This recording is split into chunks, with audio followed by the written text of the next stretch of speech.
each and every single one of us has an unhealed childhood wound. There's something there that drew you to the relationship that would reinforce some of those beliefs you had due to that childhood wound, if that makes sense, right? Because the thing we're looking for is we're all looking to get whole. And the reason we like who we like is because we see something in them that if I could have a piece of that too, I could feel more whole.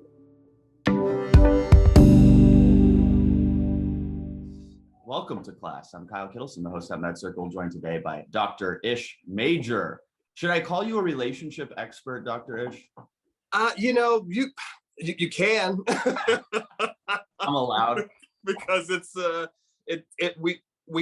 end up covering a lot, and you can't tease out the emotional stuff from the relationship stuff because it's all relationships. It's true. I've said, people go, well, who's MedCircle for? And of course, I have a much longer answer than what I'm about to give.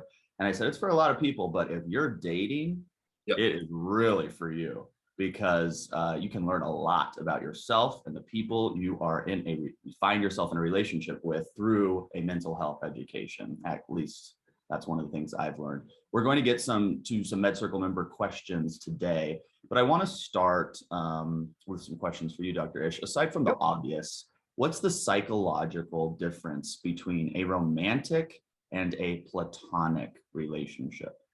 Well, Kyle, let's not skip over the obvious. So what's the obvious? Sex. But is it? Okay, I don't know. Because there are a select group of people in this world, more men than women, who can have sex and not be in a romantic relationship, right? Sure. To a great many women's horror and utter dismay, there are guys out there who can be in a full-on sexual relationship and have zero romantic feelings towards you whatsoever. It's like eating a sandwich or drinking a glass of water. It's a need. They met it and they're moving on down the road. So let's not skip over that, right? So there's that part. and let's really not skip over that. I mean, I have been up to late hours in the night with my friends talking about that very thing. And it is true. I mean, most of my male friends, when they were single, I mean, sex to them was a checklist item, not an indication of a romantic relationship. So good reminder. Right. It could be an activity, but if we're going with the traditional definitions, right? It's going to sound weird, but this is not a knock on any of us. I don't care how much you love your partner. The reason you keep coming back to that relationship is because how it makes you feel, right? It helps us feel good. And that's why we show up when we do nice things for each other. It helps us feel good. And the main difference between a platonic relationship and a romantic relationship is what we expect in return, right? In a romantic relationship, we give something and there's an unspoken expectation that I'm going to get a little something back, right? Whether it's time, it's attention, affection, caring, connection, some type of belonging, right? In a romantic relationship, my goal, and a lot of times wrongly so, is to be accepted by the person I love, right? Which automatically means, Kyle, we're going to start shutting parts of ourselves down the moment we think we're attracted to him. You know what? I'm not going to tell Kyle that because he may think I'm weird. I'm not going to let him know that deep, dark secret just yet because maybe they'll reject that. I'm not going to wear certain things. I'm not going to talk about certain topics because I don't want to offend this partner, this potential partner who I may be interested in. So we immediately start shutting down some of those parts of ourselves to gain that acceptance because in those romantic relationships, a lot of times our worth is on the line. Yeah. Because craving that acceptance with every conversation, with every interaction. But if it's platonic, strictly platonic, then the goal is entirely different, right? I just want to show up and be seen, right? I'm going to have some interactions. I'm going to feel refreshed. I'm going to feel invigorated because I just showed up and y'all were like, yep, that's it. He's a bald guy, likes to have fun, right? And we showed up, we had fun. We were able to just enjoy the time together. And it's a totally different reason for being in the room. It's a totally different feeling and a totally different dynamic. So those are the main differences. Really well. Yeah. Now, I'm dating somebody right now, and I'm very cognizant of not seeking acceptance and rather attempting to display Kyle Kittleson as he really is, my actual opinions, my actual attitude. Oh, the fire alarm's going off again.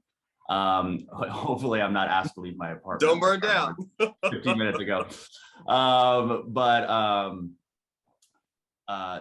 But here's what I run into, or what I hypothesize, is that the person I'm dating is still seeking acceptance. Mm-hmm. So when I say, look, I don't eat Chinese food, I do, but I'm just using this example. I don't eat Chinese food. I don't want to go there. He'll say, well, yeah, that's cool. I don't eat Chinese food either. And I go, yeah, but maybe you do eat Chinese food and you just lied to me because you want acceptance. Right. What's your reaction to that? Right. So you create, right? What you got to create is, some people call it a safe space. I call it a brave space, right? Mm-hmm. And it's a brave space for folks to go and show all of who they are, and know that it's going to be met with acceptance, as far as no shame, right? The brave space doesn't have any shame in it, right? I'm not going to shame you if you like Chinese food. I'm not going to shame you if you like McDonald's. I'm not going to shame you if you like potato chips at 2 a.m. You can tell me that there's no shame. And so you got to say, and just say, hey, well, if it were up to you, what would you want, right? And then leave the space for them to fill. Yeah. Right. It may take 2 seconds. Then shut up. Right. It may take 2 seconds. It may take 20 seconds, but you've got to leave that space, because a lot of times, man, this is one of the heartbreaking things I found. There's a lot of folks in life who just don't get listened to. Mm-hmm. Oh, yeah. When we talk about mental health and relationship, are there mm-hmm. in relationships, are there any mental health disorders that you feel come up more often than others that negatively impact relationships? Oh yeah, 100%. 100%. What's the big three, right? Anxiety, depression, substance use. Mm. Substance use now more than ever. And to a very large extent, there's a fourth, but much less talked about, which is PTSD and some of those unhealed traumas, right? But those tend to rear their ugly heads later rather than sooner. Than after the fact, it's like, oh, I guess that was what's going on. But the more common ones are the big three, right? It's the anxiety, it's the depression, and it is 100% the substance use. It's whatever that thing is that's getting in the way and keeping them emotionally unavailable to you, right? The trick for the partner, right? So if I'm dating somebody and they're anxious, or they're depressed, or they're struggling with alcohol or pills, the trick for me is to do two things. Just to accept them as they are, right? That's a part of the package, right? That's part of Kyle's package. Kyle's got some opinions. He likes Chinese food. That's part of Kyle's package. Got it, right? Not here to change it. That's the first thing. Number two is to realize that I'm not the cause of it. I'm not making you anxious. I'm not making this person depressed. I'm not the reason they drink so much, because that's a part of that dynamic as well. And then number three, and this is the big thing, and this is something that I recently have battled with myself, is to realize it is not my responsibility to try and fix it. Right? You can't. Hey, I know there's about half of the people watching me to write that down. Write it down, y'all. Right? Bring that up on MedCircle. You are not in charge of diagnosing, treating, or fixing somebody else. Right. You cannot fix a problem that's not yours to solve. It's just not, right? You're right. Everybody's here having their own experience. Everybody's got their own individual mountain to climb, right? Now, by all means, when their gear gets heavy, help them lug it up the mountain, right? Yep. But you can't carry it the whole way for them. And once you can understand that, right, because that's when it starts to cross the line into those codependent relationships, when we feel responsible for how the other person's feeling, and we feel like we have to manage that by managing ourselves and doing whatever we can to keep some peace in that dynamic. So that's what we want to really make sure about. So good. I mean, already in the first 11 minutes of this class, that was about 5 things. If y'all can leave right now. Take those home. You're good to go. I will send you the replay. Here, you mentioned PTSD and trauma, and I'm glad you did. Yep. Because when I think of relationships and I think of trauma, I think of the chicken and the egg. Did past trauma cause somebody to seek out, maybe subconsciously, unhealthy relationships in a pattern? And then those unhealthy relationships cause trauma, which then brings people back into this unhealthy dating game, I guess. Mm-hmm. Or is it, well, I got into a toxic relationship. I got into a relationship that was abusive and traumatic. And now that is the trauma I'm carrying with me from a relationship. So when I think about those things, the questions that come to my mind are, how do we identify the trauma that's holding us back? Yeah. And how do we know that we are dealing or trying to move through our past trauma as opposed to the trauma happening in the relationship? So that is a brilliant question. And what I would share with you is this: each and every single one of us has an unhealed childhood wound, right? Wound, and maybe you said? An unhealed childhood wound. And maybe it's a big wound, or maybe it's a small wound. This is not a comparison game. We've all got that. And 90% of the time, that wound happened before we finished school and before we started doing the serious things, right? The young adult things. And so there's something there that drew you to the relationship that would reinforce some of those beliefs you had due to that childhood wound. That makes sense, right? Because the thing we're looking for is we're all looking to get whole. And the reason we like who we like is because we see something in them that if I could have a piece of that too, I could feel more whole, right?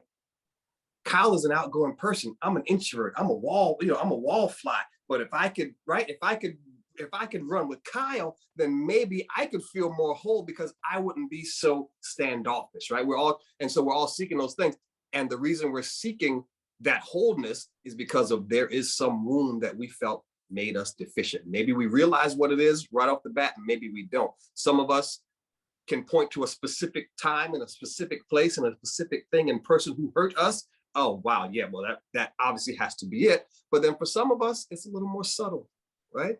Like myself, right? One of my wounds was, hey, I grew up poor and Black in the South, right? And so it's like, there's a worth wound there, right? Who's gonna want to listen to this little Black kid? Who's right?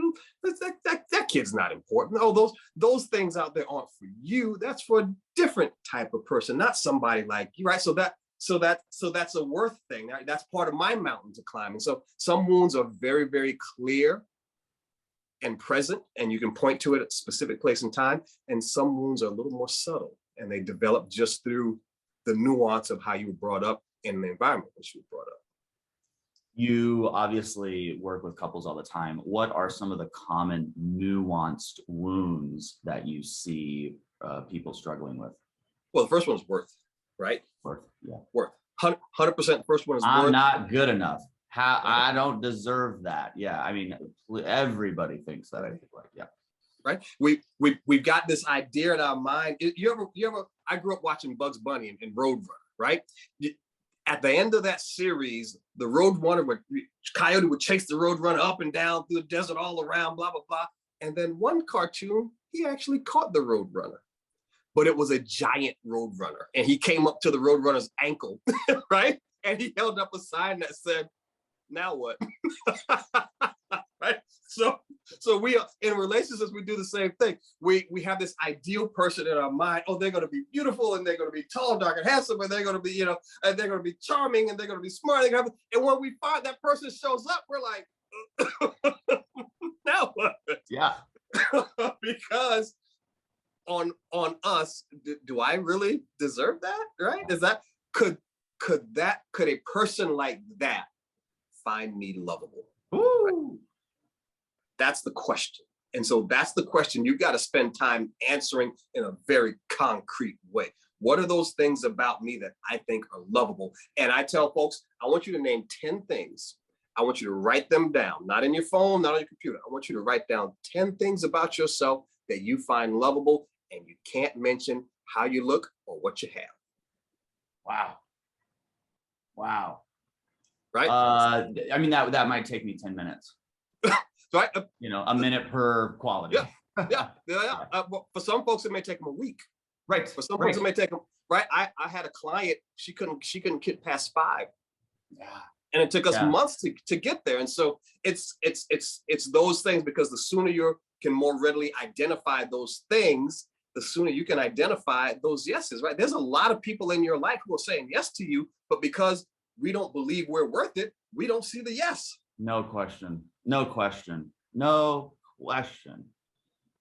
Okay, but let's go back. Mm-hmm. I have this wound. I'm even aware of it, okay? Right. Let's say I'm aware of this wound. Yep. But I walk into a restaurant, I meet this person, and man, I'm swept off my feet. I am blinded by love, and I think, well, yeah, I did have this wound, and I know Dr. Ish said I might be looking for someone to like fix me or whatever, but it feels like this guy is gonna fix me, and it feels good, and I'm just gonna go into it. Can I have this person fix, quote, my wound? Or do I have to say, no, you can't do that. I can still date you, but I have to go figure this out by myself. And then how do you even do that? Great question. First of all, I see somebody in the chat from Brazil. So let me give a quick to the bank. Some of my best friends are in Rio right now. Love that place. Oh, nice. So the answer, Kyle, is yes, right? You can be, right? Because if the answer was no, then none of us are going to be in relationships. Because there's nobody walking around there who's whole. Right? No, nobody. That just doesn't, and that's not the point, right? The point is not perfection. The point is not to complete the thing, right? That the whole goal of being human is to know that it's never going to be complete. We're never going to be done. Whatever I do today, I'm going to wake up tomorrow and want to do more. Whatever I have today, I'm going to wake up tomorrow and want to have more. Whoever I am today, I'm going to wake up next week and I'm going to want to be more. And that is the whole point of the human thing. We're always getting ready to be ready to be ready. So 100%, you can absolutely enjoy the wholeness of that new relationship and how that feels, and allow them to love you, right? And allow them to love up on you and love all of it while you know on your own, hey. And so, right, it's not an either or, it's a yes and, right? It's not either I fix this thing on me and then move, or I can't move forward and have it. It's a yes, I need to do this, and that person is really, really cute, and I'm digging that, and I'm gonna do that too. Right? And so don't cut yourself out of it, right? There's nothing that we have going on that takes us out of that loop, right? That we need to pull ourselves out of the game, unless there is a serious, hardcore trauma that it just keeps you stuck, right? In that flight, fight, or freeze mode. If that's the thing, well, yeah, you got to pull back and you got to work on that 100% to move forward, so you can actually be present and enjoy what's happening. But other than that, go for it. But just the mere fact that you're aware of that thing that makes you tick, of the way your body wobbles, the mere fact that you're aware of it means that you got a much less chance of it blindsiding you.